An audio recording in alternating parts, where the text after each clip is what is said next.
Dans cette vidéo, je vais te montrer comment mettre un rappel sur iPhone.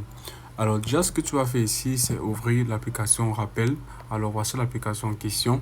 Ce que tu vas faire, c'est taper tout simplement dessus. Et là, voici à quoi va ressembler exactement l'application rappel. Alors si tu veux mettre ici un rappel, tu vas tout simplement commencer par taper sur rappel juste en bas de mes listes. Alors tu vas tout simplement taper dessus. Alors tout en bas de ton écran sur le côté gauche, tu vas voir un plus avec rappel à côté. Ce que tu veux faire, c'est taper dessus.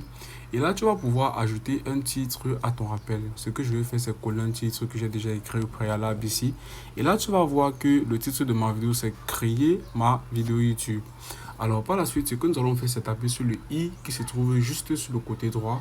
Et là, nous aurons la possibilité de mieux paramétrer notre rappel. Alors ici, tu as la possibilité d'ajouter une note, tout simplement. Ça peut être une description de la tâche que tu vas tout simplement accomplir. Alors, lorsque tu auras fini d'écrire donc la note, si tu en as une, ce que tu vas faire, c'est aller tout en bas, puis tu vas voir date. Tu vas tout simplement taper sur la case. Si tu as donc une date auquel tu vas pouvoir effectuer ta tâche, tu vas tout simplement l'entrer ici.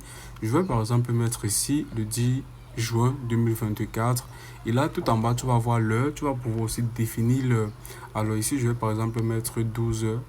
Et là, si tu veux répéter cette action-ci plusieurs fois, peut-être en un mois ou encore par semaine, tu vas pouvoir tout simplement le définir ici en tapant donc sur répéter. Là, tu vas voir jamais. Ce que tu vas faire, c'est taper dessus.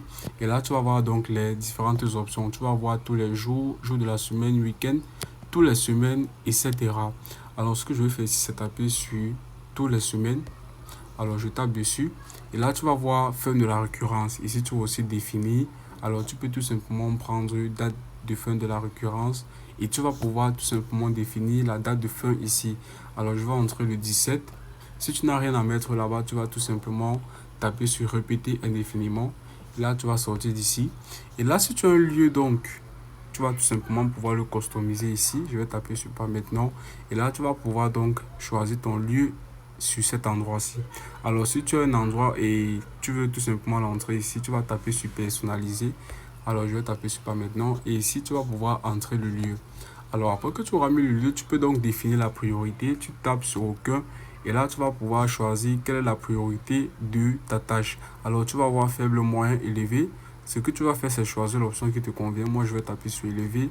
Et là, ce que tu auras fait maintenant, tu auras créé ici ton rappel. Il va te manquer juste à taper sur le bouton OK, juste en haut de ton écran sur le côté droit. OK. Et là, tu vas voir que tu auras créé ton rappel sur ton iPhone. Alors par la suite, si tu veux supprimer ceci, c'est facile. Tu vas slider du côté droit vers le côté gauche comme ceci. Et là, tu vas voir deux options, détail et supprimer. Et tu vas tout simplement taper sur supprimer. Et là, tu auras supprimé ton rappel sur iPhone. C'est aussi simple que ça.